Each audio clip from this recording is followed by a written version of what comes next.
We're going to share some statistics with you showing that the rates of drug use, for example, are consistent across racial lines. But here's a funny thing. Minorities are disproportionately targeted for search and arrest.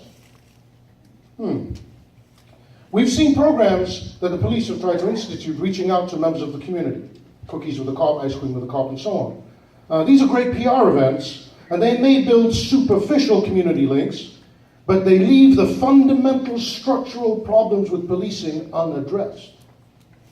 So in the spirit of improving the treatment of the West Side citizens, and indeed all Bloomington residents by the police, and also in the interest of fostering a safe and inclusive community, meaning both the police and the members of the community, we called this meeting so that we can air our concerns publicly and share them with the chief and other members of the police. Thank you all for coming. So that we can engage in constructive conversations about how best to police whose community? Our community. All right, so before we get into all that heavy stuff, let me give you some issues on how we're going to run the meeting. We have a certain structure that we use in our Black Lives Matter meetings. We have a set of group agreements that we're going to ask you all to adhere to.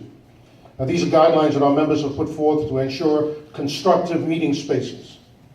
So please abide by them and encourage those sitting around you to do the same. Number one, listen to understand and not necessarily to respond or defend. Sometimes as we listen to others, we may feel somewhat defensive, especially if the viewpoint we're hearing is different from that which we hold. Don't be distracted by feelings of defensiveness or your urge to come up with an answer or a response. Please try to sit and listen with an open mind. While you do that, try to engage in self-reflection and sit with that discomfort. As April and Rachel mentioned before, policing and race can be an uncomfortable subject. Just because it makes you uncomfortable doesn't mean it's not a conversation worth having. So please, sit with your discomfort, engage in self-reflection about what your role is or could be in the situations we're discussing. My Black Lives Matter folks, you have to help me with this next one. One meeting, one mic. One meeting, one mic. One meeting, one mic.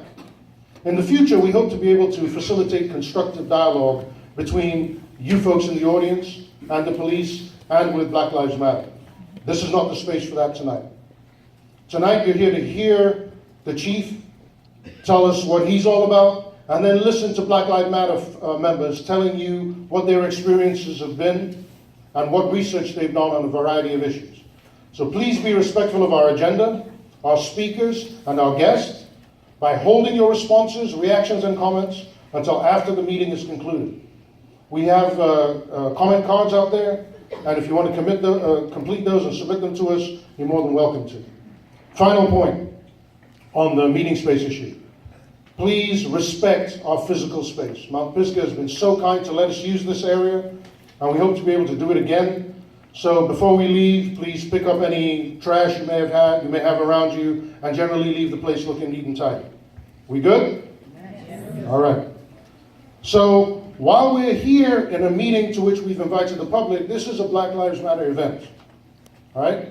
If the agreements I just outlined with you, you feel that you can't keep them, now's the time to go brave the cold and head on home. You don't have to go home, as you sure as heck can't stay in here. So respect the speakers, respect the opinions, sit and listen rather than trying to respond or defend, and we're all going to have ourselves a rocking good time. All right. Those are one last administrative matter. We got 5 areas of concern we're going to talk about. For each section, you'll hear a Black Lives Matter member or members identify a problem, outline some solutions, and then, Chief, we're going to ask you for a response.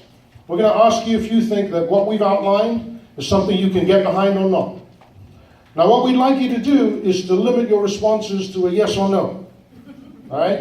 It's going to be an outline of what we're looking at, and can you get behind us? Yes or no. All right? Now, because we've limited you to yes or no answers as we move forward, we want to give you, 5 minutes?